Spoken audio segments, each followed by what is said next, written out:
What's up, everybody? If you're into sealing food or preserving it, this video is definitely for you. So we are going to be showing you how to use an electric vacuum sealer. This is a process of sucking out all of the air to preserve the food. So whether it's cold food like feta cheese, butters, avocados, jams, you pull the air out and it's going to last a lot longer in your fridge or even in your pantry. Alternatively, if you're making food and you're preserving things like pickles, cabbage rolls, or you want to maintain the nutritional value of your meats like salmon, fish, chicken, and you freeze it, then you definitely want to use an electric vacuum sealer for your needs. So as part of the package, you get the actual electric vacuum sealer, you get a USB-C charging cable, you get 4 wide mouth mason jar lids and 4 regular mouth mason jar lids. You can get mason jars, honestly, and these lids at a dollar store anywhere in your city. So when it comes to this portable vacuum sealer and sealing, whether it's wide or the regular mouth mason jars, just make sure that the electric vacuum sealer is centered and you press firmly against the lid of the jar. Then you click the button to start the vacuum pump.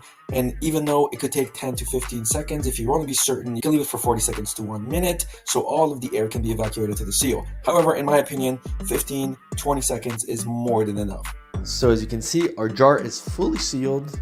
So here you go. So this is the extension for the smaller lids. So you just press this on and then you lock it in place. I'm gonna put this on the small jar.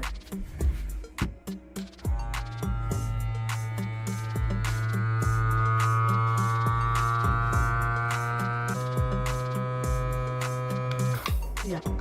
There you go. Yeah. And that's the video. Thank you so much for watching. We'll see you in the next one.